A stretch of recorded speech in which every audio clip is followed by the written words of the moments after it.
Hi, kia ora, and welcome to Creative Connections, where we have beautiful, inspiring conversations with artists living in Aotearoa, New Zealand. I'm your host, Mandy Yarkich. Andrew Barnes-Graham is an established Auckland-based artist known for his hard-edged contemporary portraits with a pop realist style. He renders smooth, gradient-infused figures set against minimal atmospheric landscapes. In this episode, we talk about the pivotal moment that led Andrew to devoting himself to his art practice after a career in advertising. Andrew tells us about a traumatic near-death experience that he had and how that has influenced his art practice, his outlook, and the way he lives his life. We discuss the different phases of portraiture Andrew has explored throughout his practice and the ideas behind these series of works, from themes communicating nostalgia, identity, social issues, scientific ideas, and the past, present, and future, to climate change and outer space. He talks about the women in his paintings, his titles, the symbols in his work, the eyes and gazes of his subjects, and the significance of his landscapes.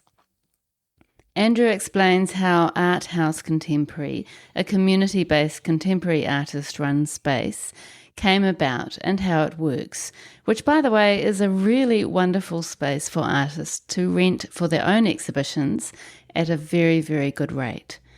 Andrew's solo exhibition, which we talk about in this episode, is at Art House Contemporary and opens on November the 19th, closing on November the 30th, 2025, with an opening event on Thursday, 20th of November. I'll see you there.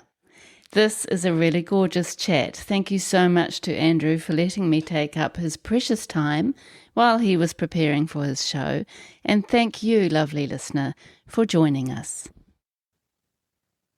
Andrew Barnes-Graham, welcome to Creative Connections. Thank you. It's really nice to meet you. Great to meet you too. Yeah, thank you. It's so exciting, and I can't wait to hear all about your practice. So, can you tell us a little bit about where you were born and your childhood? I know you come from a line of artists, so it'd be really interesting to hear about them.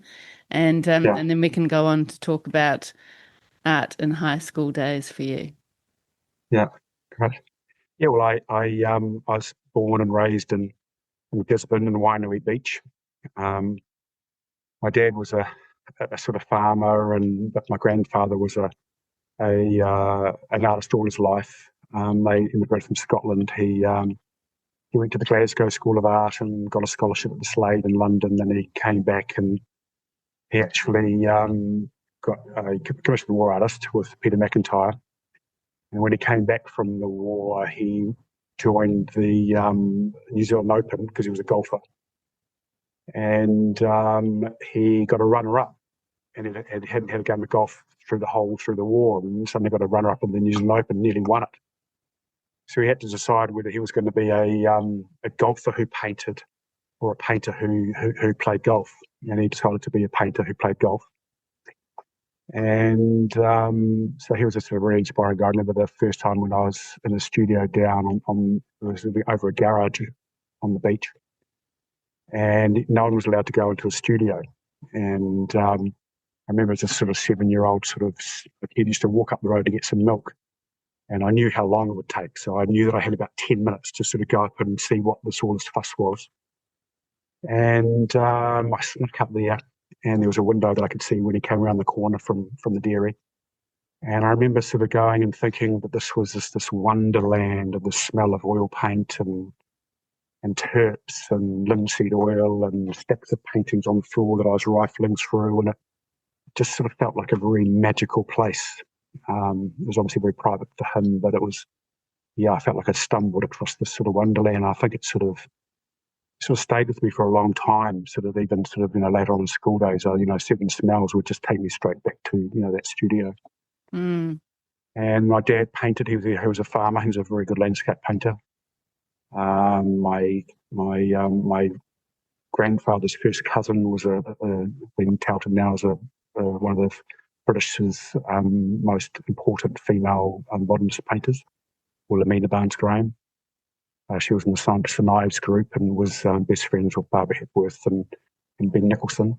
Wow. Lived in St Ives. And and then it goes back to, apparently, the story goes that quite a few sort of generations back, that we were sort of somehow related to Sir William Douglas Fetts, who was the president of the Scottish Royal Academy. So there was sort of like a long history of sort of artists, and my nana painted. She sort of got taught by Ida Carey, who was a sort of quite well-known sort of Maori painter. And so yeah, painting's just always sort of, it's always been around, and it was sort of quite normal. But yeah, that was where I felt, yeah, that's a wonderful. It's a wonderful way to grow up, isn't it? Yeah, especially on Waitangi Beach. It's, yes, how beautiful. Beautiful place. Yeah, it's a beautiful, crazy sort of rugged sort of. Yeah, wild beach, beautiful beach. Yeah, it's such a beautiful spot. I love Wainui. Yeah, I mean, it sounds like you've got amazing DNA, and, so great that you managed to sort of discover a life as an artist yourself. So how did you find high school art? Were you starting to excel? Yeah, it was I was very sporty, so sport was my main sort of passion, and rugby and cricket, and was really, really involved in that. But art and tech drawing were my best subjects at school, and I was actually in the same class as Brett Graham at school. And so we were the sort of the two artists that went through, and he obviously carried on straight after school. But I got sort of bad career advice at that stage. I was wanting to become an architect because I had a sort of an uncle who was an architect, and he had a Ferrari Dino, and I was like, oh, that's, look, and Mum always said, oh, you're never going to make any money in art. But then got bad career advice at school saying you had to be good at physics, and I wasn't really good at physics. So I went down the design sort of way and started working for advertising agencies and graphic design and stuff. And so, went down that path initially, thinking that there was really no, like in rugby and cricket at that time, there was no money in it. It was a non-professional sport, and there was no way to make money in it, and there was no money to make in art. So I went down that route initially after school. Were you thinking then that, I do want to be an artist, a full-time professional artist, but I probably can't, so I'll do that instead? Was that your thoughts? Yeah, I think, I sort of believed that, I didn't really have anyone. Granddad sort of, when he came back from the war, Peter McIntyre wanted him to sort of, tour the country and paint together, and Granddad apparently said no, because Peter McIntyre was a bit too much of a drinker for him, and he was more of a little Scotch tippler. But so he never went with him. So he never sort of really, he didn't have to make a lot of money. He had sort of had quite a bit of money from Scotland, and so he didn't really, and he had some land that he sold off at the time. So, but I never really had anyone in my life that I knew was close who really had made a successful career financially out of art. So I just believed that it just worked like sport in those days. It just was just more of a thing that you did for fun. Yeah, it wasn't an option. No, it was just if you wanted commercial, to go into more commercial work, to you had to go around to design or architecture, or those sort of types of things. Yeah. And then in your 30s, you ended up at Elam School of Fine Art. So how did that happen? It was through I was in business with a business partner. We're 50-50 partners in the company, and he was my best friend, and I was supposed to do the creative work, and he was supposed to do all the new business. And anyway, I just came in now, and he wasn't paying me that much, and I went through a bank statement once and realised that he'd been paying himself and not paying me, and I was like shocked. It was seeing what I thought was my best friend, and so it really shook me, and I sort of gave it all up, and I thought, this is, what do I do, and what am I doing with my life? And so it was a real sort of time where I thought, okay, I really wanted to, I started painting again. I wanted to do that. So I thought, well, let's just do that. And I had a gallery, Anna Hanson. I don't know if you know, she just passed away. She was a lovely person. Yes, she was a good friend, Anna. Yeah, she was a good friend of mine too. So so the two Annas at Leatham Gallery gave me a chance when I sort of had no training or anything like that. And And Anna said, well, why don't you go back to art school? Why don't you, go and get a fine arts degree? So I did. And I applied for Elam, and here comes Brett Graham back from then. He was one of the obviously the tutors there at the time, and I was living in a sort of a garage in Herne Bay, and obviously I didn't get the letter to come and show work. And I'm driving down the motorway, and I get a phone call saying, Andrew, are you supposed to be at an interview? And I'm going, well, I'm not going for any job. I don't know what you're talking about. He goes, well, at Eden, oh, yes, I've been waiting for that letter. And it obviously never got to me. Oh, wow. And he goes, well, we're closing up in about sort of 10 minutes. Can you get in 10 minutes with some live work? And I said, yes. So I raced home, and I found out it was Brett Graham who had recognised my name and walked outside and rang me to let me know, can you get yourself ass here because we're about closing up. And so I got in luckily, and that was the start of the a far more exciting time of my life. Yeah. How amazing that you got there in the end. And that Yeah. that connection with Leitham Gallery, you must have been painting a little bit, and was it because you knew Anna and she knew your No, work? I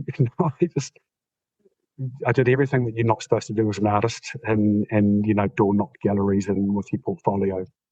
And I look back now and I sort of cringe that I even had the gall to even do that when I look back at the work.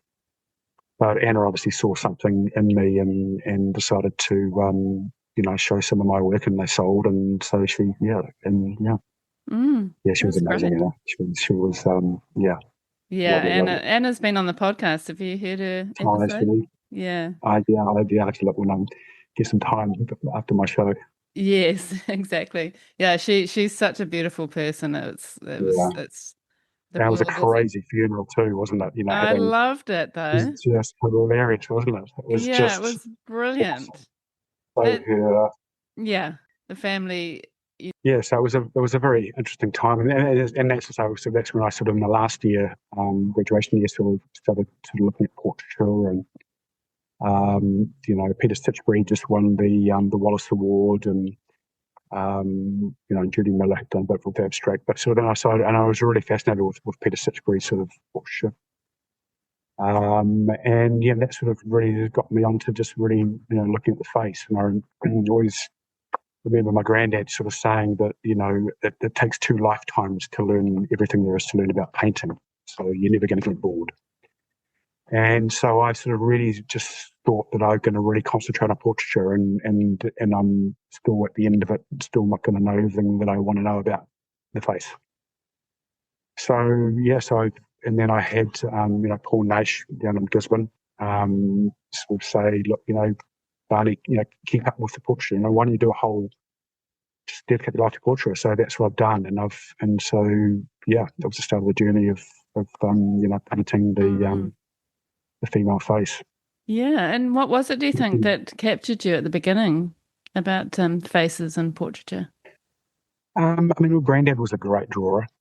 He was a fantastic sort of drawer, and I don't know. You start doing art history, and you look at the sort of the depth of art history, and how women have been depicted through the last 200 years of painting, through Klimt and Schiele and Modigliani and all these sort of great artists, and how they portray sort of women in a period of time. So you sort of look at those portraits and you sort of feel like what it would have been like to live, at that time through the way that they portray, female beauty.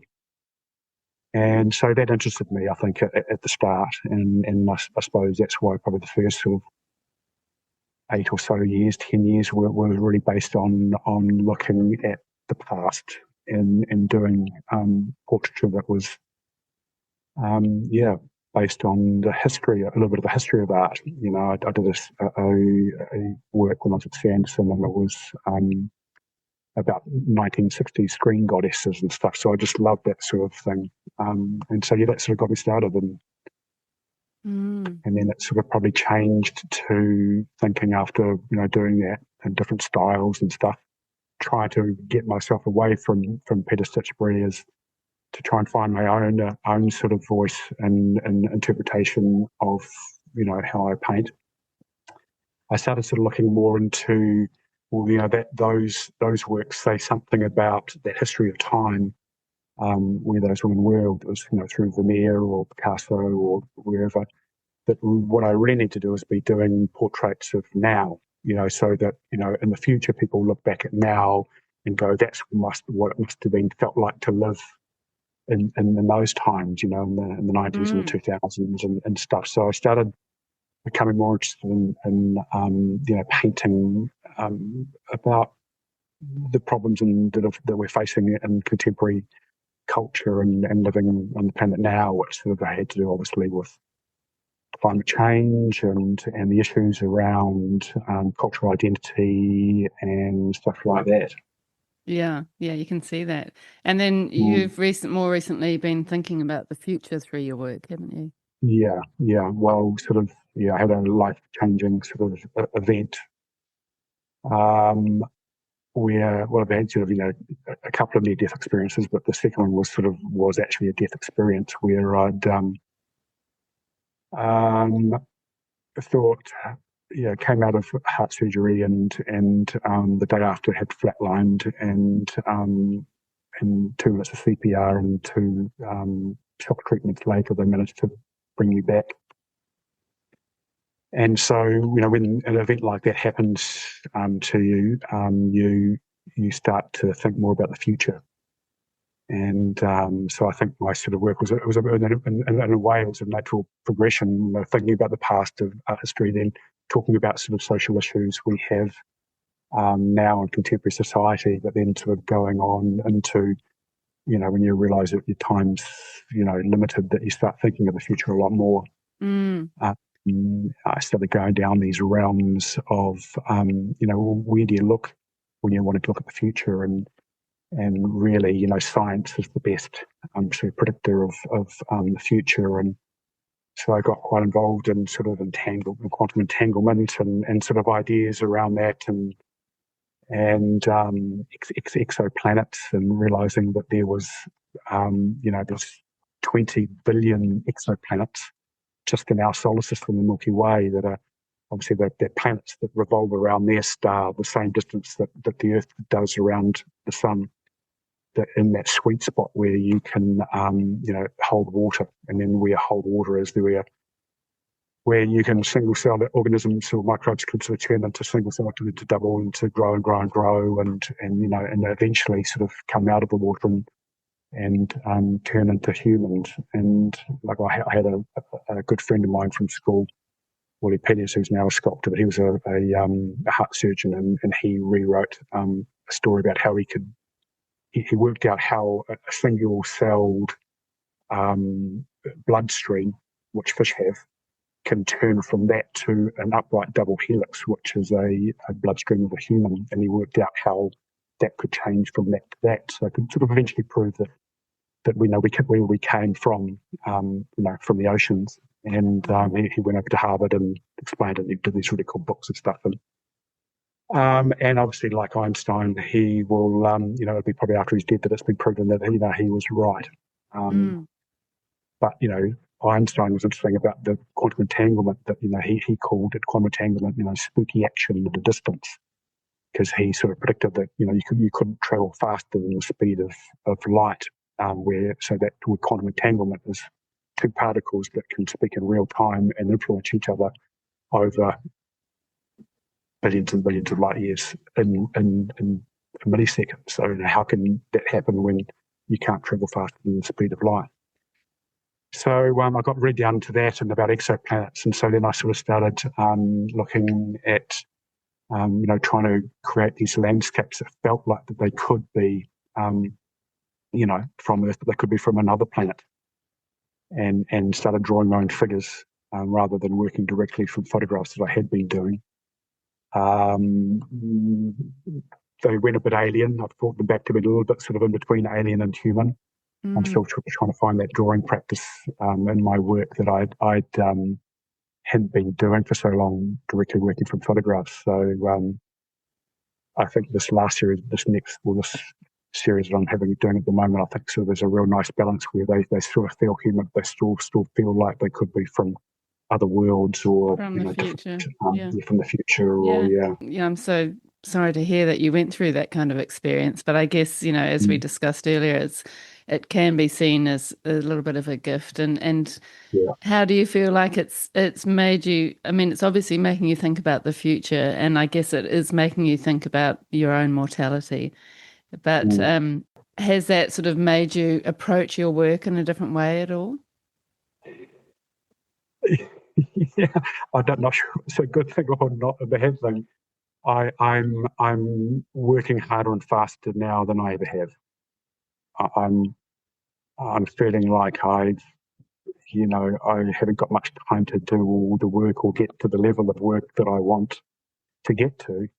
Before my time's up. So I'm frantically painting at the moment, Really? which is great, and I love Yeah. it because this.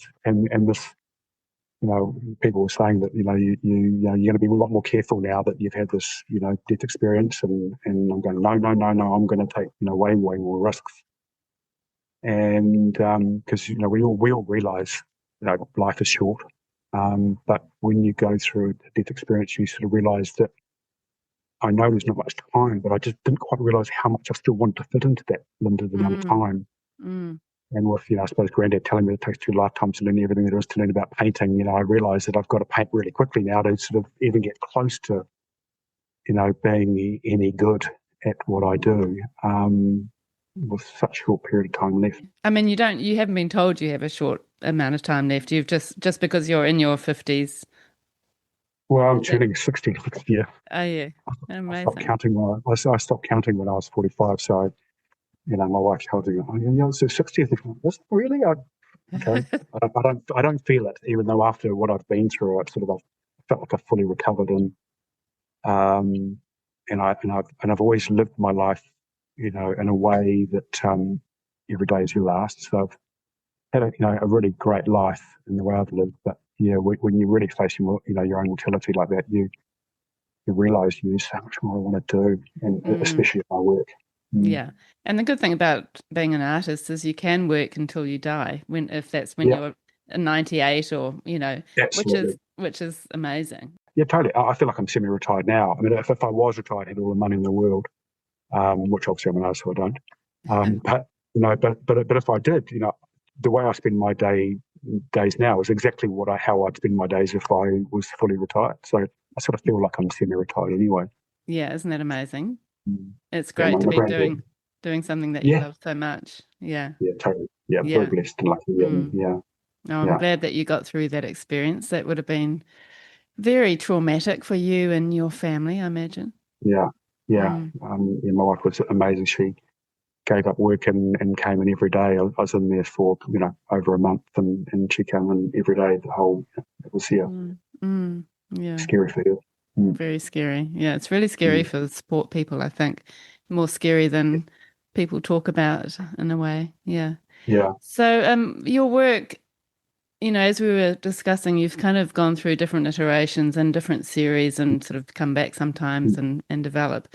Yeah. But can you just kind of describe your paintings to somebody who hasn't seen them before? Yeah. I suppose I'd like to. They're sort of they're hard edged, contemporary portraits, with a sort of a pop realist style. Um, it's yeah, it's hard to describe because I felt like I've trying to. I look at a lot of artists' work all the time. I teach, so I need to sort of know about a lot about art history and about contemporary art practices, so I can teach them to my students. At the same time, I'm trying to sort of not look at their work and try and find my own way so that which is getting harder and harder to do. And when there's so many artists out there now that it's very, very hard to be original and work in a way that no one's working like. Mm, So to describe it, yeah, it's hard because I feel like I'm sort of changing all the time, trying to find that way of yeah. expressing the figure or the face, especially in a way that that's unique. It is. I mean, I do feel like you've absolutely found your style. It's very sort of individual to you. Yeah. Yeah, even across the different ideas, or especially, with all the portrait work, it feels it's very much like your work, even though you're changing the ideas. So much. Yeah. Yeah. So you have often it's normally one person who's in the foreground. It's always a Mm, woman, isn't it? Though yeah. with those I portraits. have painted men before. They're just not as attracted to look at as females. I don't Yeah. know. Um, yeah, I don't know why. I think, yeah, I don't know. I've always, I grew up sort of with my mother and my sister, so I've had sort of strong female characters in my life in my formative sort of years growing up. So I see them as strong figures. I see them as matriarchs. I see them as the hold together of families, the people that probably should be running the world. Yeah. So yeah, yeah, Mm. I mean, I find it very interesting because I have read reviews on your work where people, say it's very thought-provoking or a little bit dark or even a little bit mm, depressing, which I don't mm, see at all with your work. But the mm, women, I think they vary, the way you capture them vary from series to series a little bit, don't they? Sometimes it yeah, is a bit darker, and other times yeah, it's like it's come out of a fashion magazine, like absolute yeah, beauty. Um, yeah. so what are you thinking about with how you're trying to capture the women? Well, I sort of work in series, so there'll be a theme that I'll think about when I start a series of works that will the whole idea of what the works are sort of based on. But when I'm picking the sort of figures, I suppose I look for found images to work from, and I'm trying to find the right expression, and I want the expression to be sort of quite ambiguous. I choose characters who that are not famous. They're not, you don't know them, because I want sort of the viewer to come to the work and not have any preconceived ideas about who they're looking at. I want them to find their own interpretation of that person. So the ambiguous sort of pose, I suppose, is the one where you don't quite know what they're thinking, and you've got to sort of decipher. And that could change the what depending on maybe the mood that you come to view the painting from day to day, or the longer you spend with it, the more you feel like you get to know them as a sort of a stranger becomes a friend, and then a close friend, and sort of like that. So yeah, I just try to find something that's a really lovely starting point to look at, but you've sort of got to delve in to try and find more. Mm, Whether sometimes people think they look dark, it probably is to do with the series of works that I'm doing, that I'm thinking about. Sort of after I went through that sort of passion stage of history of looking at sort of the ideal female beauty of the past, of screen goddesses, or whatever, and started sort of moving towards about sort of contemporary ideas about what it's like to live now in our society. And so I did series on things like cumulative intentions, which was really based around using cross-cultural costuming. So there might be a Russian headdress on a South Korean sort of dress with some beads that sort of come from the South Pacific, and it was all sort of these ideas around a blended society of culture, especially in this country and a lot of countries.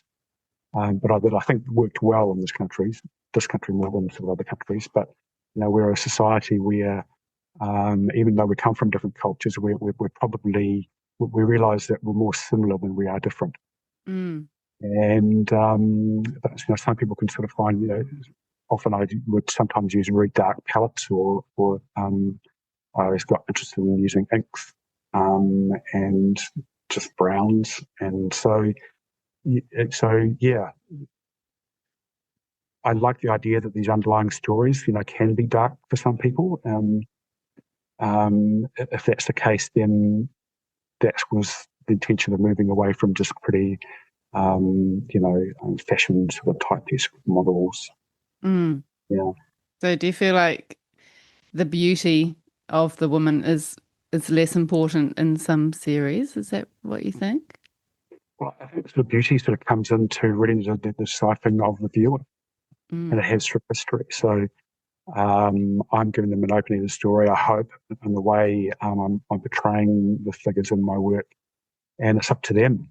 I find them beautiful. Maybe some people don't.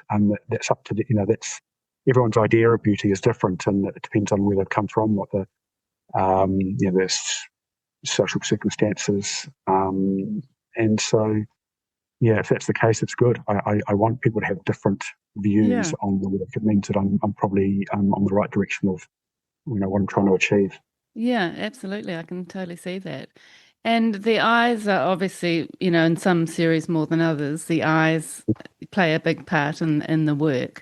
Can you talk to Yeah. us about the eyes? And there has been a series where you've done different colored eyes in Mm. one face. Yeah. So, yeah, can you talk to us about the eyes and what you're trying to portray? Yeah. Well, I've always, said that the eyes are the window to the soul. So I suppose when you're doing ambiguous poses, the eyes are the ones that lure you in, for people to sort of spend a bit more time in front of it to find their own ideas about what they think this character in my paintings are thinking about. I did a series when I started looking back at sort of more modern ideas around what it looks like to live in our times now, was a series about the reverse gaze, which was basically the figures really looking directly back at you, and it sort of sometimes can be sort of confronting that you're not viewing them; they're actually viewing us, and you're not sure whether they're happy with what they're seeing looking back at us. And it was supposed to be the idea of sort of reflecting back on ourselves and looking at ourselves, and what are we doing? In the future, are they going to be happy with what I was looking at nostalgia, and and one thing about nostalgia is that what we do today will depend on in the future whether we look back nostalgically. So the reverse gaze back at us and how we're treating the planet, how we're treating each other, will decipher and what we do about that in the future, whether they look back at us nostalgically or not. Yeah. And so when I was looking at that future, then the different coloured eyes, which sort of I suppose was a nod to AI or gene manipulation, ideas around that, and that's why I sort of started putting different coloured eyes in my portraits. Interesting. Yeah, and Mm. then I love the way you capture the women in different ways, with some of them they're like beautifully made up with perfect eyebrows Mm. and lipstick. And other women in your portraits don't have any makeup on at all, which is Mm. is another way to communicate, I suppose. What are you thinking when it comes to makeup? I think it's yeah. I mean, there was very much a lot of it in my early sort of work that was sort of were nods to sort of female beauty in the 50s up to the 80s, and sort of that ideal sort of fashion model sort of type figure. They were sort of made up and stuff, but I've sort of moved into sort of more ideas sort of through contemporary culture that that's not so important anymore about how a woman feels about herself or how we look at females. I wanted the ideas to be sort of more not about the beauty, about just a feeling of what it was like in contemporary culture. So I've moved away from that, and the future, the works I'm doing now, that looking at the future, I'm sort of paring it back even more, and it's about my color palette, and I'm not doing individual eye brushes, and I'm doing different ways of doing hair, and trying to make them that like I don't know, on exoplanets around the galaxy, do the females wear makeup? I don't know, probably Yeah, not. yeah, you can't imagine it in a way. Yeah, Yeah. it's interesting. I mean, I guess they're all symbols, aren't they? And they're communicating Mm. something either to you Yeah. or to the viewer. Yeah. And even the choice of clothing is quite interesting, and it feels like you sort of have a bit of fun there with what you're putting them in. So not only are Yeah. you using traditional outfits that are expressing something, but also just sort of Yeah. everyday clothes. And then, accessories and expression, and they're all very symbolic, aren't they? Very, very, yeah. about culture and about, civilizations and, yeah, I was interested in civilizations, the rise and fall of civilizations, and they are all about, or the death of civilizations is usually stems from the death of culture within that civilization. And so I was trying to allude to sort of how important culture is, and the different cultures, and that's why I was sort of blending different costuming and stuff like that. Because it really is. You look at all the civilizations that have collapsed, that we know of in our histories from Earth, that they all started from hedonism and greed and those sorts of things, whether it be the Roman Empire or it's just the breakdown of culture, because it's the culture that really sort of holds communities together. Yeah. So, And the poses and the expressions of the women. Are you wanting to express an emotion or a feeling in particular? Are you thinking that as you're painting, or are you just representing something for the viewer to then take away? I think, yeah, something, there's like need to be a starting point. If you haven't got sort of something in a painting, then people will just walk right past it. I'm fascinated about people who go into really great art museums, and they walk along and they step in front of a work, and they'll give it probably 2-3 seconds, and they'll walk along to the next work, give it 2 or 3 seconds, and you think, oh my God, this is a really incredible work, and you've given it 3 seconds to look at. So you've got to have something that sort of captures you initially, to stand in front of a work that to give it a bit of time. So but then you hope that sort of there's something in there that allows them to sort of stay a bit longer and really think about what they're looking at. So I suppose I'm looking for poses that have an initial sort of strikingness about them, that you want to look at them, but then some enough ambiguity in it that allows them to sort of think about your own experience in front, or that viewer's own experience in front of that work, and that it could be different for every viewer who stands in front of it. Yeah. Yeah, I can totally see that. And I feel like your work is that sort of work that captures the viewer. There's something really interesting and beautiful about what you create is very captivating. Thank you. Yeah. Yeah, thanks. And when you think about the context of where you're placing the person, you make these beautiful landscapes, which obviously connects to work that you've done before and to your dad, and that sort of is part of it. But how do you choose the landscapes that are behind your people, your person? Yeah, it's interesting that the early works that were about sort of fashion, I suppose, were a lot easier. They were more pop arty, and so that was sort of quite easy to find a landscape that sort of related to them. The ones through the series that were thinking about sort of how it lives today and looking about now, they were harder. A lot of it had to do with just feeling like these people belong, these figures belonged in the place that it was. That sort of still tuned to the idea around the theme of the series of work. Now it's sort of changed when I've sort of got into the sort of looking more at the future, and so I'm trying to.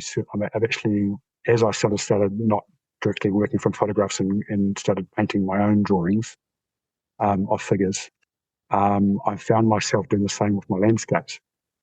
And because I was looking at exoplanets, going, we know that there's about sort of, I think, Hubble telescope is, they found about at least sort of 10 exoplanets now, sort of that we can see. There's so many more, but we can't actually see directly onto the surface of the planet. But we know it probably has water and landscape and stuff like this. So I go, I wonder what that landscape looks like. So I've been sort of then trying to simplify and draw and create these landscapes that feel like they could be from Earth, but they could be from maybe another galaxy. So so my landscapes are evolving as well as my my figures, I suppose, which is exciting because it's sort of yeah, I can sort of make up these landscapes. They're loosely based, obviously, on photographs sort of sourced from Earth. But Yeah. I'm really trying to sort of, there's no constraints about how I can portray them because I don't want them to be so realistic Yeah, to which is so others. good, isn't it? And that's the lovely thing, I guess, about exploring ideas around the future for you. I mean, it's Yeah, almost like it's freeing you up because there's no actual rules or realities that we know of, yeah, kind of thing.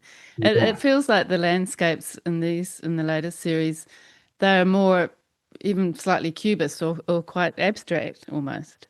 yeah, yeah. I mean, I love abstract work. I have a lot of abstract work in my, in the house that I collect, and um, it's interesting because it's hard when you've been sort of trained in a way where my grandfather felt were quite sort of realist sort of landscape painters. You realise when you work like that, it's very hard to become sort of abstract. So it does take time and a lot of thought and simplifying down elements to sort of create it to make it sort of more abstract, but still within the realm of fitting in with the way I'm doing the portraiture at the time.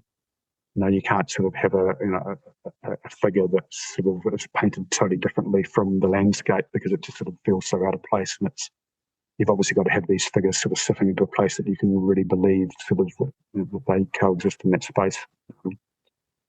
So yeah, I suppose that's the challenging part of me drawing my own figures is I've had to now create these sort of landscapes that they sort of reside in, which is Yeah, exciting. It's fun. So that's really it's, exciting. And do you yeah, feel like it's a sort of a different feeling for you creating works that are a little bit more out of your own head? yeah, it's you don't know if it's working or not.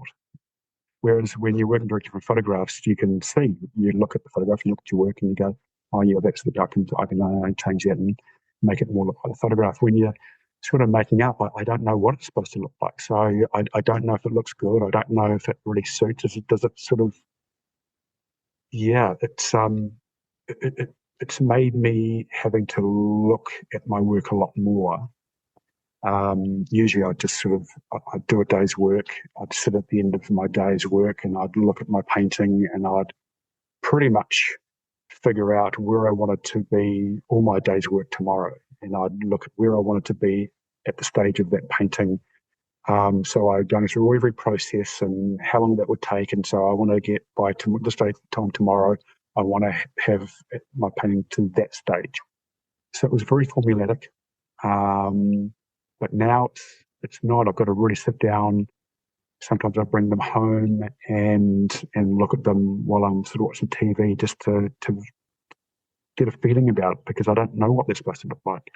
I'm sort Mm. of making it up. So I'm finding I'm having to look at my work a lot more because sometimes at the end of the day painting you're so tired I can't look at it anymore. I'm just so tired. I'm exhausted.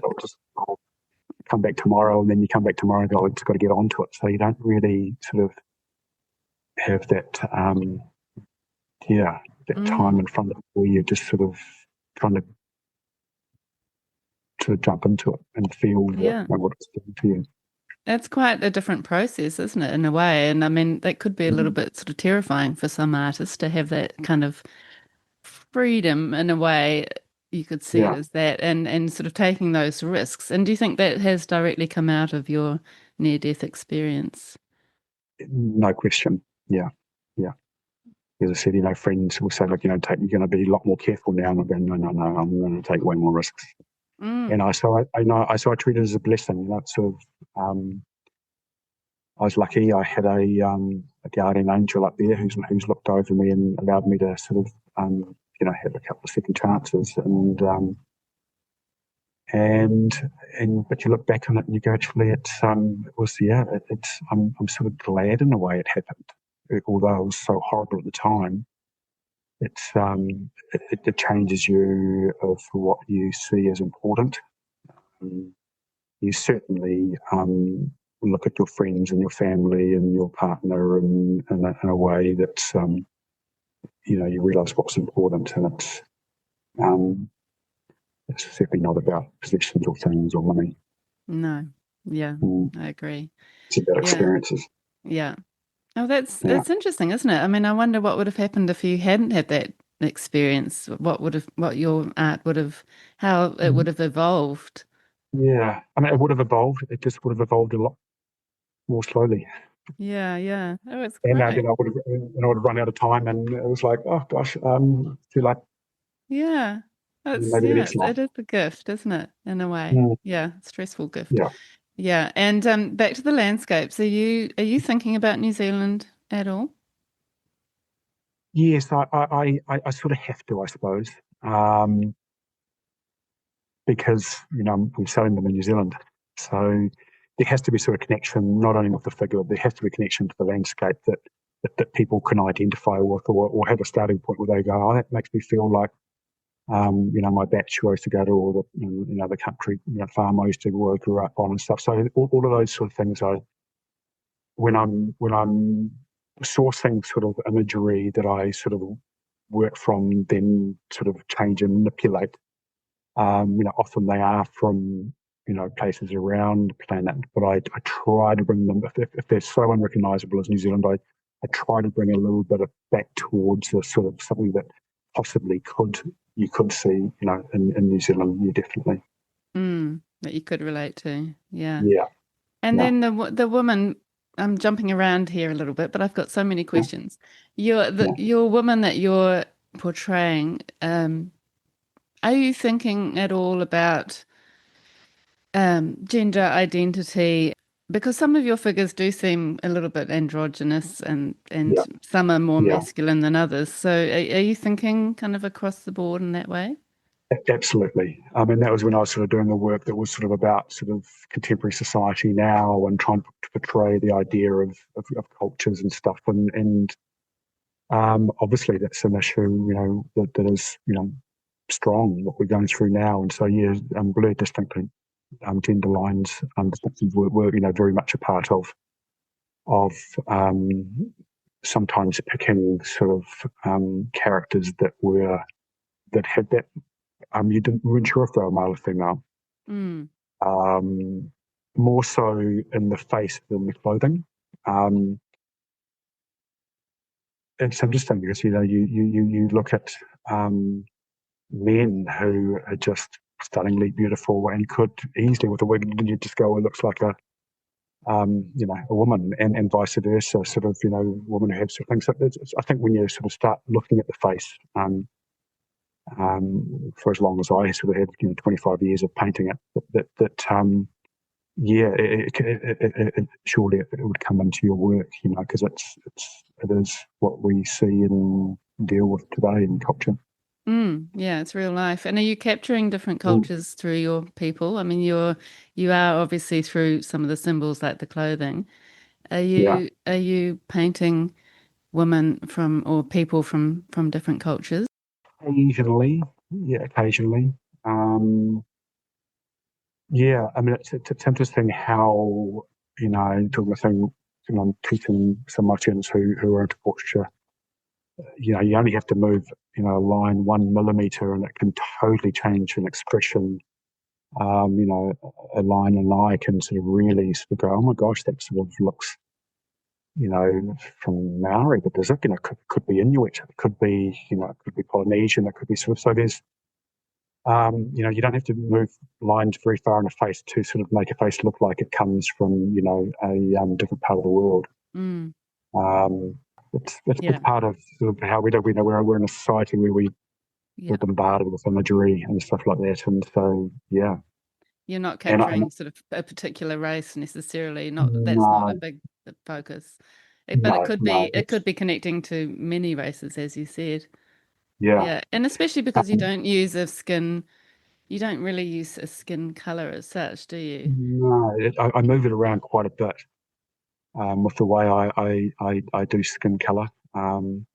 It depends on the series. It depends on sort of what that's about. But and when I'm experimenting with different inks or oils or washes or acrylics or all of the above and the same thing, I sort of tend to sometimes go, okay, this series I'm going to really work in raw umbers, and other times I'm bringing in more siennas.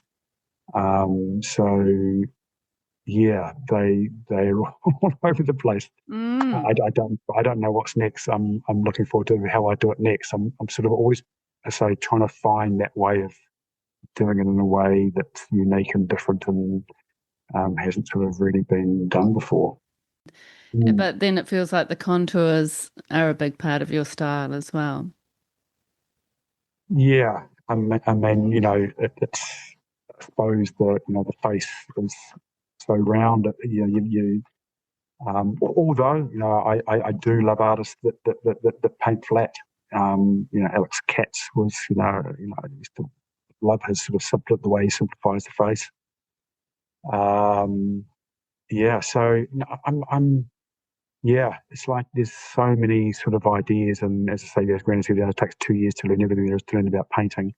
I'm just sort of trying everything, just and so when I gravitate and sort of find something, I feel like I've sort of taken as far as I think that I could take it. I sort of jump. I must be just a gallerist's nightmare. But I feel like it's still very cohesive. You are clearly working in series, but Mm. it still feels very much like your work. It's not like it's something totally different. Although last year you made a, a collection of work that did feel quite different. It might have been this year actually. The quite sort of futuristic landscapes. It was a very sort of scary sort of series to do because it was so different from my work, and you always worry about doing too big a jump that people won't people who like your work won't follow you with the new work. So yeah, it is always a risk. Um, you want to jump, but you don't want to jump too far. So that series was a bit of a risk. Mm, I sort of got lucky where one collector bought the whole series, which really? was very lucky. Yeah, That's don't know who he amazing. is. We want to know. Yeah, so I'm not sure if I want to know who he is. But that was when I was really starting to do my own figures. So and so that was scary enough, let alone such a big jump. Mm, But that sort of gave me the confidence that I was, taking the right risks, and so it gave me a lot of confidence that I was going down the right road of, creating and drawing my own figures. yeah. How amazing is that? Wow. Every Yeah, it was. artist's Yeah, dream. Yeah. And it was. that collection was just landscapes without the people, wasn't it? That Oh, those ones. Yeah, yeah, yeah. yeah. That was yeah. Okay, that didn't have the figures in them. Yeah, that was yeah. When I was really looking at sort of quantum entanglement and the idea of particles being able to speak to each other in real time through over vast distances, and so that got me into the idea of exoplanet stuff. So that was, I suppose, a series of work which was the first time I've ever put portraits into my thing. Mm, I suppose it was sort of like I need to develop my landscapes to put them back into these new figures that yeah, I'm doing. exactly. Yeah. Yeah. Yeah, that makes So sense. that's what that was. Yeah. That It wasn't the was series that got bought out. It was another series of work that I did with them together. But yeah, I okay. know Yeah. what series you're talking about. Yeah. Yeah. Oh, that's interesting. It feels like it was a Mm. little bit of a transition almost for you, sort of between the sort of present and the future. It was like Yeah. a sort of development of ideas and techniques, thinking about new landscapes, I suppose. Yeah. Yeah. Mm. And just learning how to sort of do those landscapes before I sort of started putting them Yeah. and seeing if they would work rather than Yeah. putting them together and them not working. So yeah, that was a jump that had to be done in a couple of stages. Yeah. And how are those received? Um, good. Um, some I think worked, some were not so successful. It's interesting looking at your work and wondering, whether it was successful or not. I suppose it's the audience that decides. Yeah. I often sort of have shows and you go, that's my favorite work, and your least favorite work sort of sells first, and I didn't pick that. So, and I suppose that's why, in a way, that was a sort of very experimental sort of stage. It's to sort of really get a gauge of what people thought of the work as just landscapes. And then sort of when I worked out, which were the more successful ones, that those were maybe the ones that I transferred back into my portraits. Mm. And do you feel like you can kind of hop around into, into the past and the present and future and keep it quite fluid, or do you feel like you're kind of on a path into the future? At the moment, I'm on the path of the future, but I'm hoping that I can maybe revisit sort of certain ideas that I've thought about or did work in the past. What they'll look like will obviously be different from those particular works because I've my ideas have moved and my what I'm interested in has moved as well. But when you're looking at nostalgia, of course you've got to look at the past, because that's what it's really about. Mm, Although it's the future, looking back at now. yes, yeah. So I'm sure there's some scope for me to sort of revisit sort of ideas or potential works that I've done in the past for sure. I Mm, hope so. yeah, I'm sure. Whether that happens or not, I don't know. Yeah. And do you We'll feel see. like you enjoy kind of challenging yourself? Obviously, you have a slightly different perspective now after that experience you had, but are you feeling like you need that sort of stimulation of trying some new things, or is it more ideas based? You've got some ideas that you need to express. Yeah, it was interesting. I seeing a interview with Chuck Close, and it was his note to self, and he was asked, what inspires him, and he goes, "Well, inspiration is for amateurs. The rest of us just get to turn up and go to work." And I think what he means by that is just in work itself creates the ideas. You sort of when you start thinking about something, that's when the ideas come, and then that idea will follow another idea, and that idea sort of leads on. So I think that's sort of really what happens in most art practices work, where you just it's a natural progression about Yeah. what you'll think at the time to go into the next idea. Sometimes it's trying to curb those ideas because you haven't got enough time in the day to sort of to do all the ideas. So you've got to sort of work out which is the best one of those that you're thinking about at the time, and just sort of slowly sort of work through those ideas. Mm. Yeah, it's Um, so true. I feel like the more you work, the more ideas come and the more, yeah, you just develop and develop as you work. Work absolutely. equals work, Yeah, it just keeps exactly. kind of That's it. Yeah, growing. the next day becomes more obvious when you sort of put when you're thinking about it so intensively that the next day's work is just it becomes sort of obvious on what you Yeah. need to do. Yeah, And I feel like, I kind of get that quote from Chuck Close that mm, it's almost like you need the ideas of other people to start with because you haven't generated your own yeah, momentum almost. And then yeah, once you yeah, kind of get your own momentum, then you leave those ones behind a bit and you're kind of yeah, off in your own yeah. head. Yeah. On your own journey, yeah, for Yeah, sure. which is good. It's a good thing. Yeah, And you said to me earlier that you feel like you're creating, a big Andrew Barnes Graham family of people, yeah, and the characters that you're portraying, you feel quite sort of connected to them as you would painting them, yeah, and you do often title your works with a person's name. So can you tell us about that process for you? yeah. It's interesting how artists sort of title their work, and um, someone like Evan Woodruff, he titles the day that they were finished. And so everyone has different ideas about how they title their work, and it just seems sort of natural that I paint people, so they should have names, and Yeah. maybe so I make up their names, and so I feel like that they're my children, and I get to know them as I paint them, and I suppose it's sort of like I it'd be like having a child, and you didn't have to name them until they left home at the age of 18. And you sort of get to know their personality, and then so that you pick the right name for them as you know them as their personality. So I feel like a bit like that, where I'm getting to know them, who they are, how ambiguous expression sort of makes me feel about what I'm getting from the work. And then so I pick names according to what I think suits their personality, I suppose. So I have a baby names book, and I go through and it sort of has all the names of what it means as well. And so it might be, a work that means wise.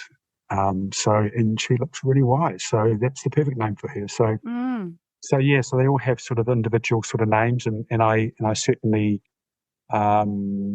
use names from all around the world. They could be Arabic, they could be Sanskrit, they could be Old French, they could be Chinese names or Polynesian names. So I definitely look at the what the name means in their culture, and if I feel that sort of meaning identifies with the portrait, well, then that's the name that they're going to be getting.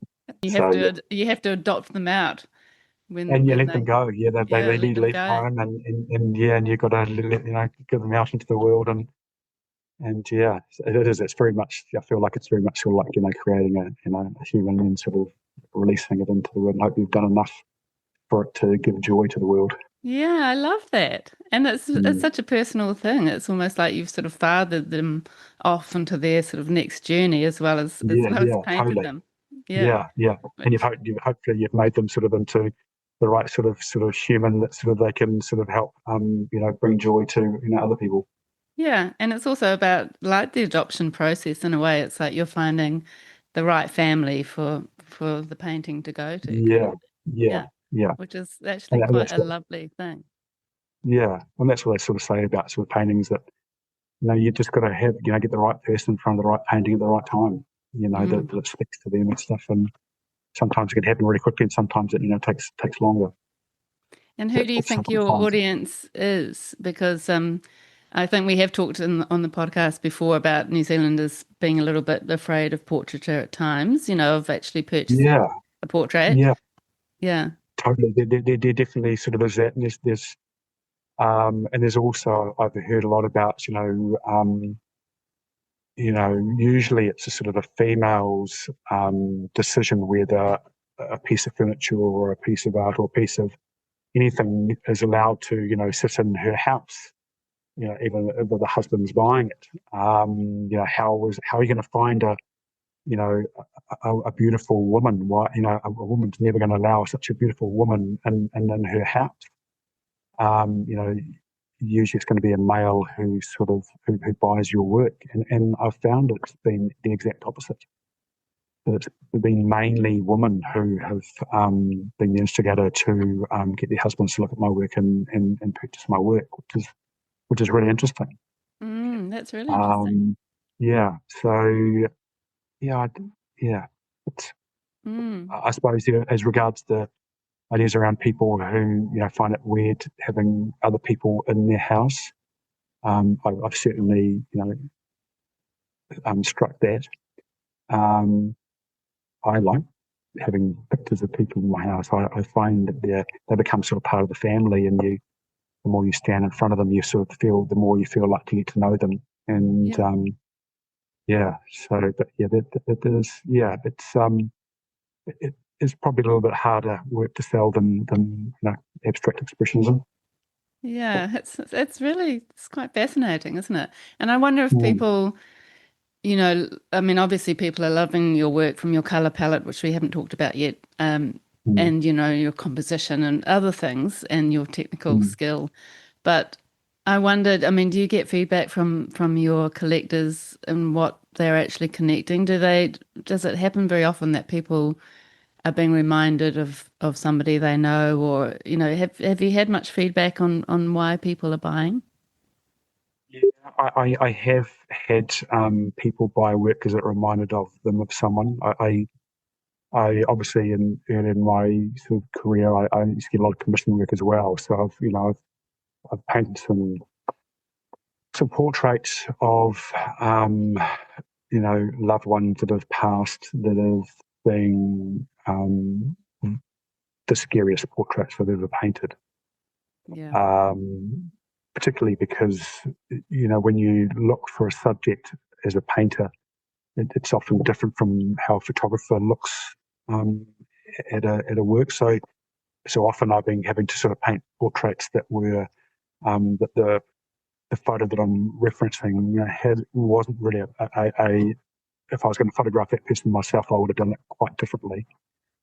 So that becomes a challenge as well, when you're sort of painting someone who's died and means so much to that family, and do it justice, because they've obviously commissioned you to do this work of, that's a very special part of their life that's no longer and stuff, and it's such a huge weight of responsibility to do it the best you possibly can, and so they're horrifically terrifying to paint. Why do you do it to yourself? Why do you allow those kind of commissions? Yeah, I I suppose in the early days to pay the rent and to eat. Yeah, and realist. Yeah, I mean, I think if I hadn't had to sustain a career because of money, then maybe I might not have taken on a couple of them. But again, it's also an honour for someone to trust you with something so important as that. So, yeah, I don't know. Is it trying to challenge myself, or whether it's because I need some cash, or whether I don't know. It's a lot of them have been sort of people that I know. So that's a tough one. But those who are portraits are quite challenging and difficult if I don't get a chance to photograph them myself Yeah, to I can reference them. imagine. Yeah. I think it would be really tough. I mean, the person who's commissioning you obviously loves your style, and they're Yeah, happy for you to sort of bring your own interpretation to the photo, but it yeah. is a tricky one when you're trying to Well, capture sort of, somebody.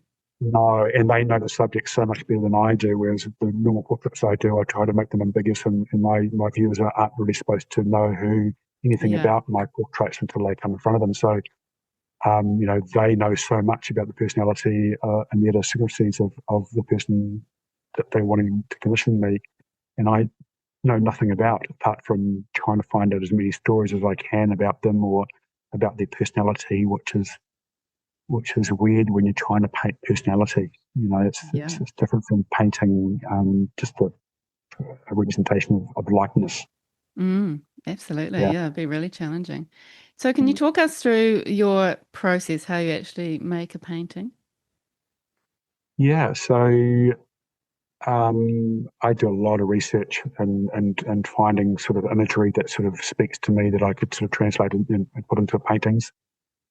Often I'll be sort of scrolling and do 3-4 hours and not find one sort of image that sort of speaks to me that I want to translate and then redraw and turn into painting. I don't know. I still can't work out what I can describe what that is. I just know when I see it. So there's a lot of that happening before, and also into the landscapes as well, and something that I could fit with a figure. Then sort of obviously redraw it to this new way that I'm working. And then it's sort of then I've got to start thinking. I suppose the first thing is size. I mean, some portraits look great, big and huge, and some just don't. So then there comes a size thing about how big I'm going to make this painting that's going to really, is it going to be more an intimate portrait, or is it going to be something that's sort of you stand back and it just smacks you in the face, so it needs to be big.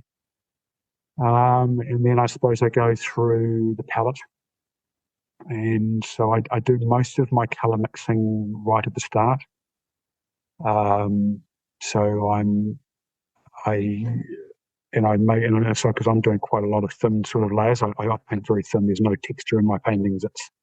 There's lots and lots of layers, but they're painted, very, very flat. And so I do lots and lots of layers. So I've got to make sure if I'm doing complex sort of colours where there's sort of 5 or 6 different colours within that sort of base, I can't ever recreate that, because if I get the proportions just slightly different, it will change the colour. So I've got to make up quite a bit of colour. So I do all my colour mixing first, and then I have them in sort of ice trays so that I can control the how dense or how transparent or liquidy I make that layer. Because if I did it on a palette, it just sort of dries out too quickly. And so I put them all into ice trays, and then I can cover them at the end of the day, and I can come back and they'll stay like that for weeks. If it takes 2 weeks to 3 weeks to paint a painting, I know I can go back, and if there's I make a mark, I can I've got that colour and I can easily sort of Yeah, that's touch a that great up. So, idea.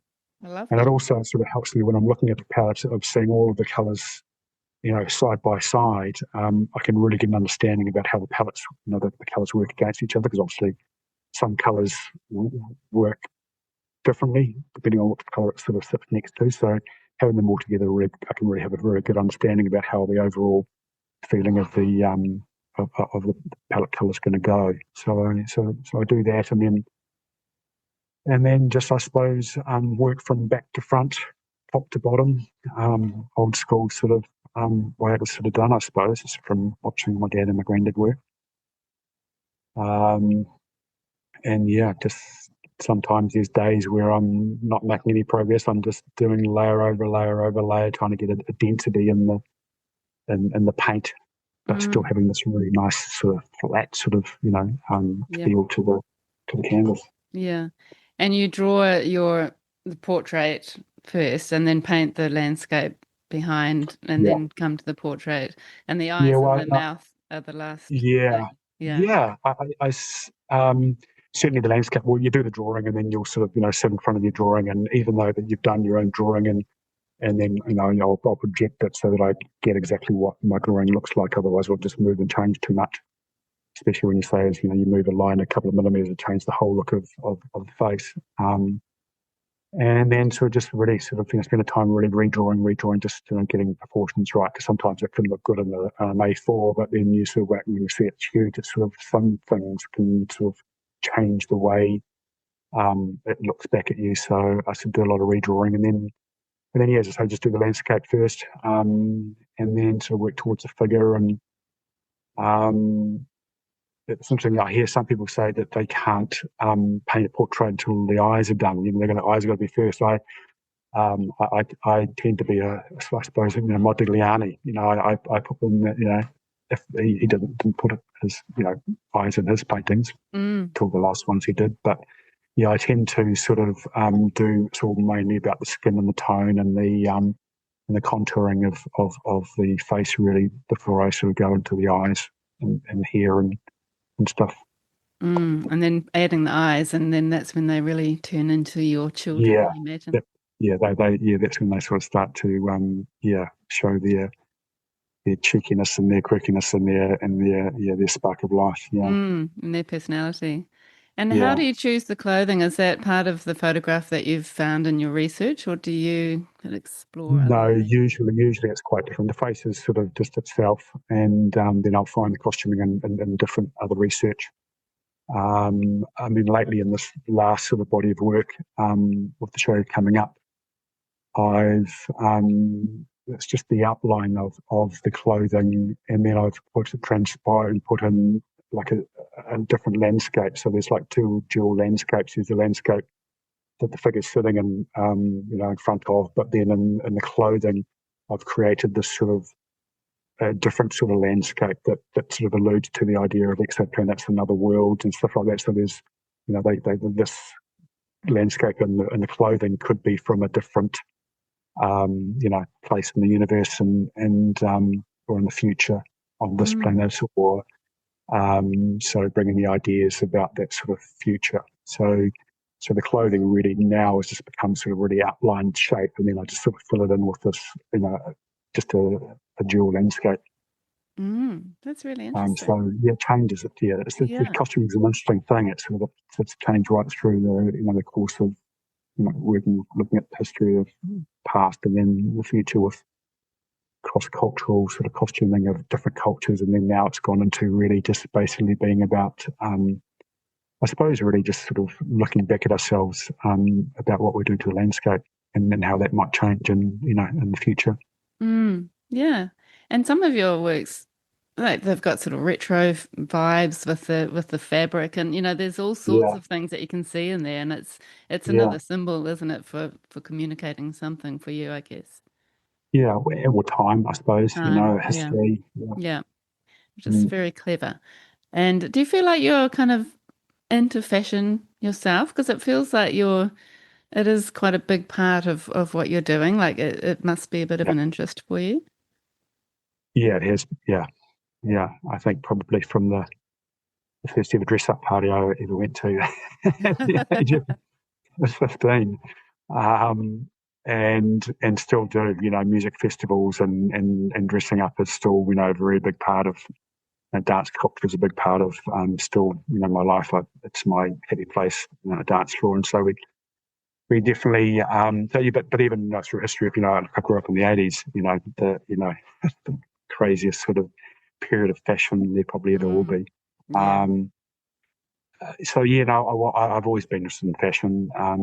I tend to, as I've gotten older, become a bit more wiser about not picking so trendy clothes that can sort of a little bit more classical, that sort of can cross decades and still be okay to sort of wear some more classical sort of ideas of sort of, I suppose it's like everything. My taste in art, my taste in furniture, then my taste and then everything changes as you sort of move through life. Yeah, it's so interesting, isn't it? Yeah, How that happens. We built a very sort of minimalist house, concrete and yeah, white and wind glass, yeah, yeah, and then bought a sort of late 60s shack down near the beach at Muriwai.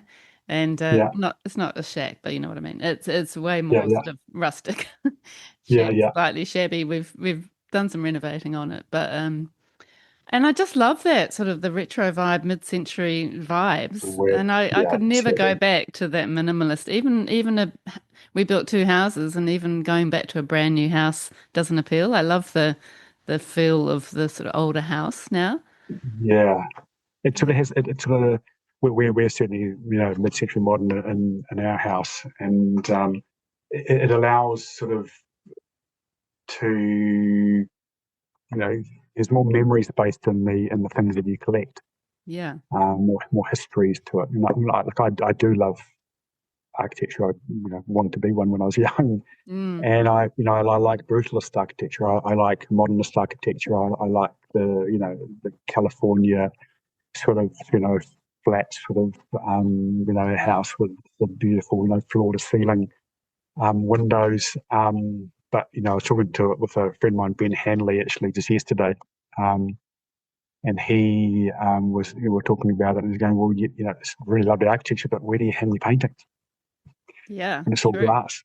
Yeah. Yes, exactly. That could be an So you issue. have to have a really, really big house if it was modernist architecture, that you have one wall of all windows, and then but the rest of it would just have to be sort of, just basically all walls to put your painting. Yes. Yeah. I love that look too. I love the 50s architecture. Yeah, yeah, Um, so so I was just going to say with Muriwai, for some reason, I think mm, it's because it's quite an arty community. yeah, There, when we first moved out, which was like 23 years ago, we were like, oh my God, there's so many freaking fancy dress parties. Like it wasn't our thing at all. yeah, yeah, And then yeah, we sort of started getting into it. And then like it's so funny in Muriwai, sort of most Saturday nights there's people running around the streets with some right, crazy gear on yeah, and yes, yeah, there's yeah. something really Guns every kind of time.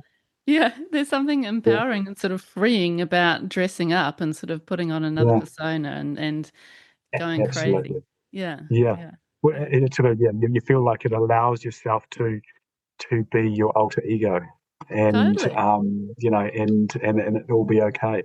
Yeah. Let's just talk about your exhibitions that you have at Art House Contemporary. Mm. So you're Yeah. obviously very involved with that place. Can you tell us about how that's been set up and how you run Yeah. it? Well, I sort of, I was with a gallery that wanted me to sign a contract, and I asked all our stable of artists, and have you been asked, to sign this contract? And they're going, no, we haven't. And I'm thinking, is it just me because I was getting a lot of commission work, and that the gallery wanted to take a cut of my own commission work and stuff, and so we sort of parted ways, and I sort of it really sort of was was not a great time, and it really upset my sort of confidence about how galleries work and stuff. And so I decided to go and sort of do my own stuff, and so I had this exhibition at Art House, and the lady who sort of was running it, we just connected, and she was wanting to get out and move her studio, so she offered me her studio there. So Art House is basically a place in Orakei where the owners, this building earmarked to be pulled down, and he'd gone to Cuba, and he'd seen this art collective sort of gallery, and he thought, oh, that's what I'll do with this space, in Aorekiwara village where we can, showcase art and stuff, because it's the roof leaks, so we can't really sort of tent it out anyway, and it's going to be much demolition soon. So we'll do this, and it'll be fun vibe for the sort of community there. And so I got an opportunity to take over one of their studios, and so there's about sort of 6 of us who have studios there.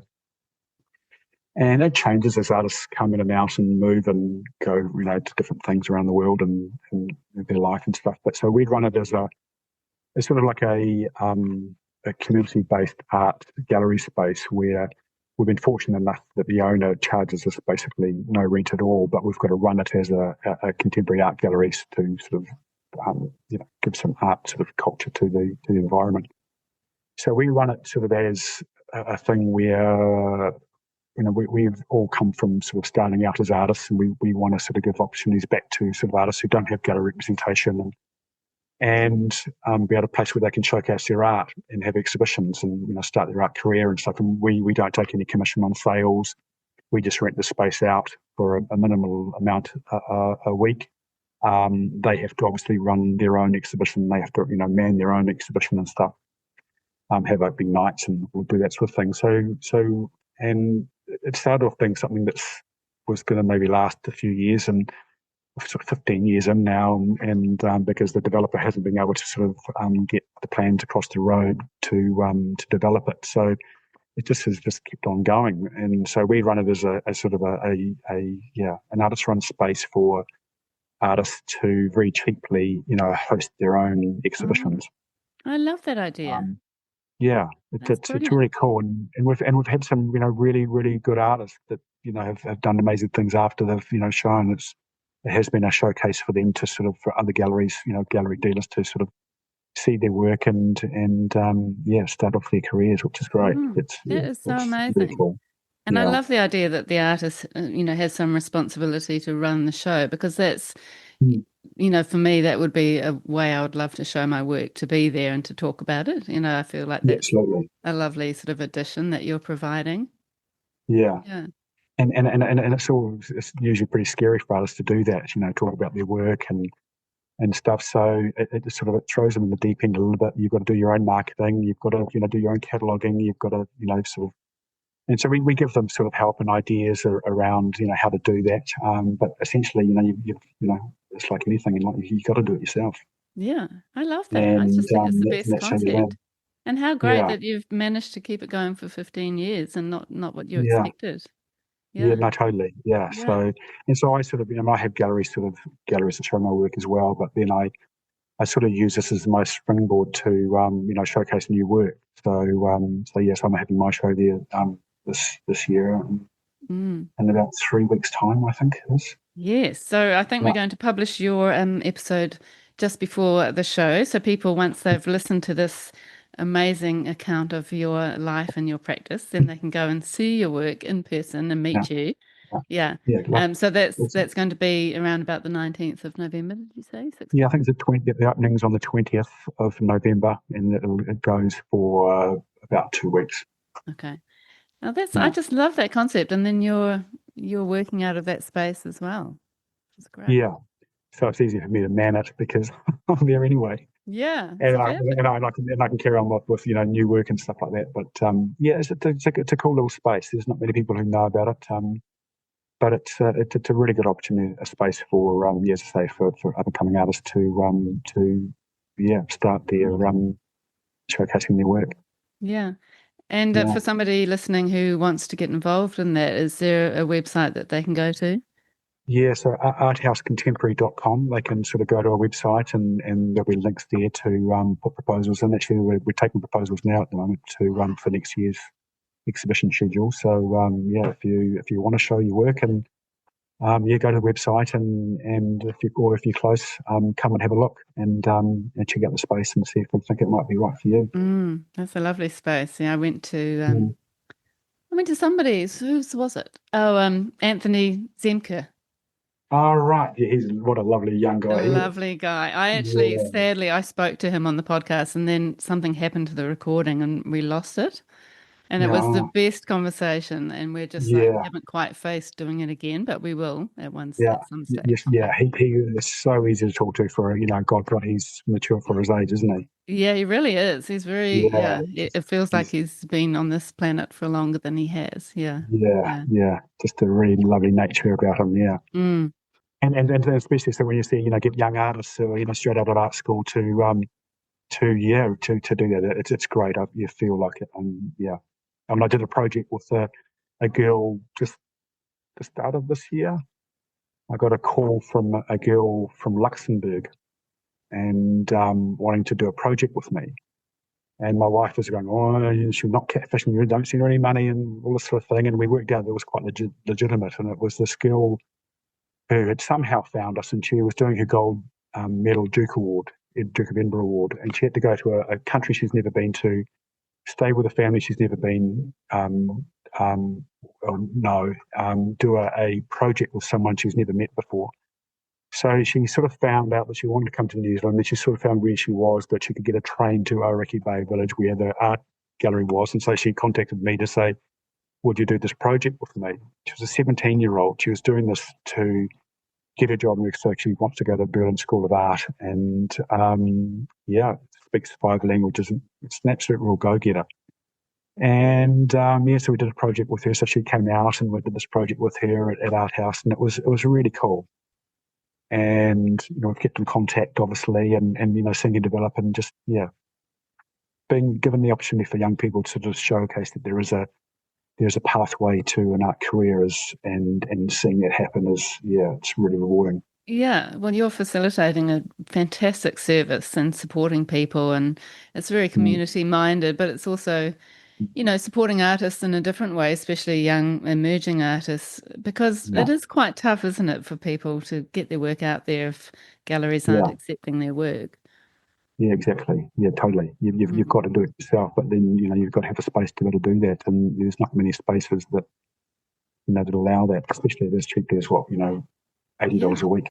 That's all No, we it's charge. fantastic. Yeah, it's Mm, so good. And what's your sort of feeling? I mean, you touched a little bit on the slightly negative experience you had with that other gallery, but what is your feeling about the art world in general in New Zealand at the moment?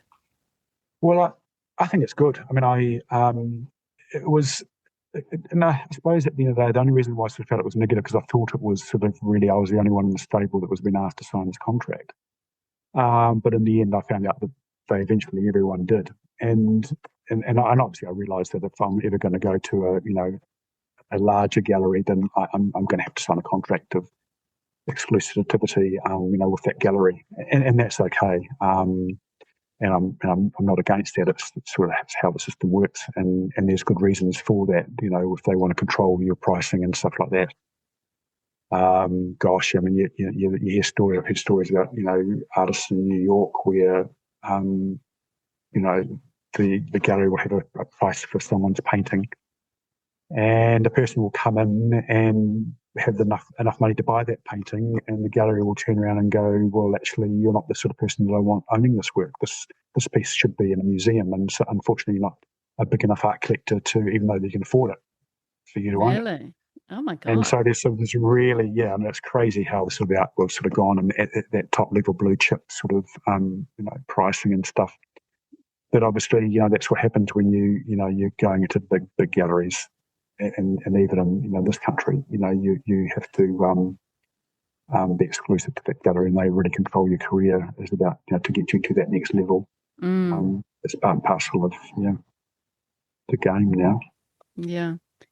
And you are with Black Door Gallery in Parnell and Muse Gallery in Havelock North, is that right? Yeah, yeah, which is interesting because it was sort of um, was with Kylie at Sanderson Gallery, which is now where Black Door is. You're So right. it's quite weird, sort of going back into the old stomping ground of a gallery that I used to sort of show at. But it was sort of they were great. I mean, they're two lovely people who were really passionate, and I sort of gave them a chance because they just hounded me for years about representing me, and finally I sort of gave in because they were just so enthusiastic about sort of showing my work. So and it's worked out great. And I trust the way they're going. I see their vision, and it's been a good relationship. And they're happy for you to run to exhibit through Art House. Yeah, yeah. I haven't signed a contract with them yet.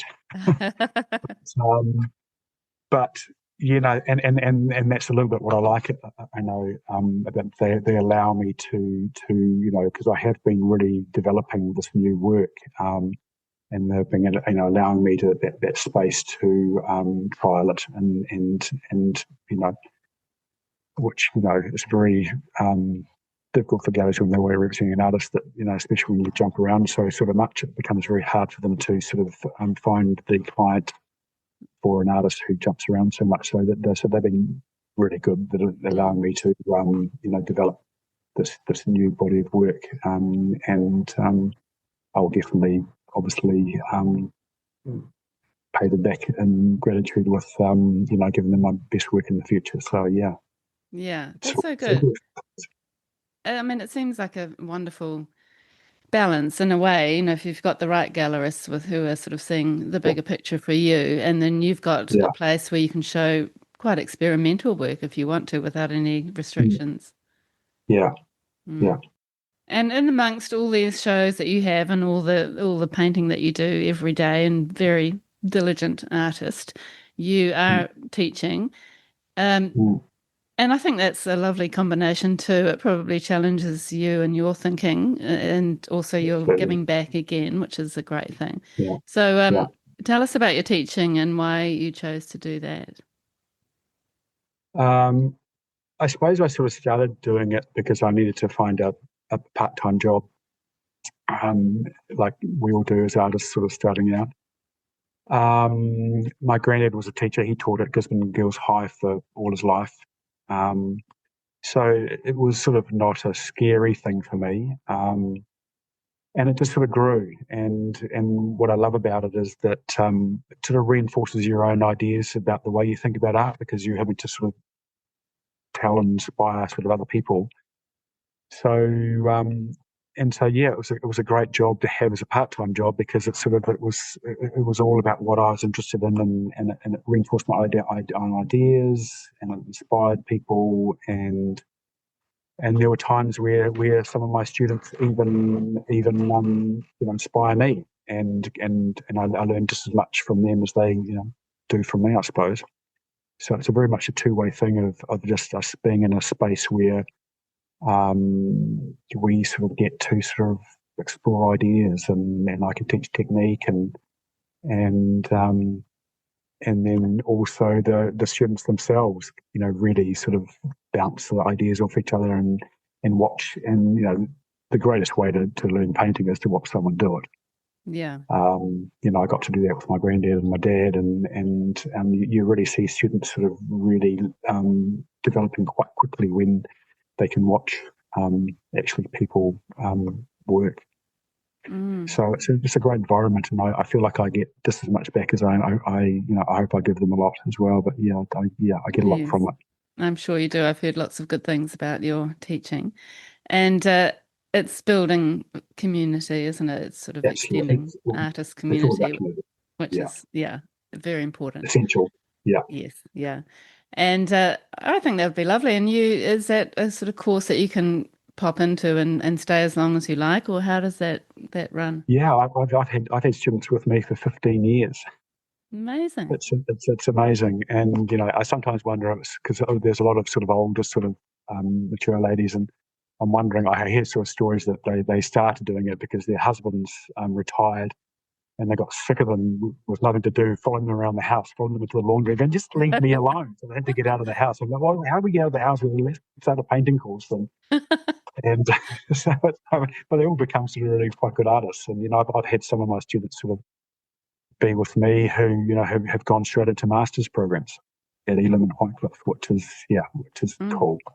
And is it work that's is it all portraiture or quite realistic? It's all what everyone wants to do. So it's just, I just call it as an open sort of contemporary art course, and everyone can paint whatever they want to paint. If they want to learn paint pouring or abstract expressionism or realism, or that I just sort of see what level they're at and try and get them to the next level. I sort of try to sort of understand, what art inspires them, and then showcase them sort of artists that they might want to look at. Once I understand, where they're wanting to take their art. And then, so I can sort of teach them anything really. I just, painting is really just all about sort of colour, line, contrast, and sort of composition really. So it's, every shape. And so, whether it's the shape of an eye, or whether it's a shape of a vase or a flower or a car, or, they're just shapes, and they're just colours, and they're just lines, soft lines, hard lines, contrast. And so I can teach them sort of really whatever they want to paint, really, whether it's abstract, realism, and hopefully develop them into their own practice about creating their own art. And it usually starts from copying someone else's work and then learning how they've done that, and then process and colour theory, how to mix colours and stuff like that, and get more sophisticated in that, and then sort of hopefully inspire them into sort of creating their own sort of voice of what you want to portray. Yeah, That's amazing. I think that's just such a beautiful synergy and a lovely balance in your life to have that teaching and that building of community, plus the building of community through Art House Contemporary and giving back and supporting artists, and then your own art practice. I mean, to me, that just seems like the dream career. And you go through that sort of near-death experience, and that's the first thing that sort of came out of it for me was giving back. I've been doing that a lot in my art, but then I sort of started I wanted to do like give back to community, and maybe sort of go to sort of, South Auckland with boys who, have, no fathers, and sort of, be a buddy sort of system. And I was looking at that, and I got an opportunity to work for a company, which I do part-time now as well, as part of my sort of giving back sort of mantra that I've been sort of adopting since my death experience, and which has come around full circle, which was the craziest sort of coincidence. And so I now care for this guy with Huntington's disease, and I take him out every Friday. But it just so happens that he's Pat Hanley's son. Really? So Ben's a great guy. Huntington's disease, like his father had, and he's a fantastic artist himself, although he doesn't work anymore. He did all the windows in the Parnell Cathedral. So a great glass maker as well as stained glass maker, best in the country. But so we go and do art gallery tours, and that's how we sort of just spend our time. And he tells me these stories about that you've never read in art history books, because he was there at the parties with his, with the big five. Mm. And so we just have a ball going around and looking at art and stuff, and so for me, that's sort of therapy. For me, it's amazing how when you give, really, you'll be surprised how much you get back. And I get that from my teaching. I get that from this new friendship I've struck with Ben and Art House and stuff, that I've found these new friendships and stuff, and it's incredible that you learn when you do it that as soon as you sort of give a lot, you just get so much more back. Yeah, you really do. Yeah, so true. Oh, that's really beautiful. I love your outlook on life, which, may have been sort of accentuated by that negative experience, but you've taken that and made something positive out of it, which is so great. But I do imagine that you were probably similar before that happened. You probably had a similar outlook. Yeah. It just highlights. It becomes, Yeah. it feels like it comes clearer. Yeah, and it makes you sort of want to So do things that are in your mind. You're like, actually, I'm gonna do it. Yeah. exactly. I've got no time left. Take more risks. There's no. It's not. You've got to make it happen now. Otherwise, they're just sort of ideas that you've always liked to do, but you never get around to doing. Yeah, and I think that's a really good message to all of our listeners out there. So just to finish off, Yeah. what would you say to somebody, starting off in their artistic career? Have you got any advice from all the years of experience?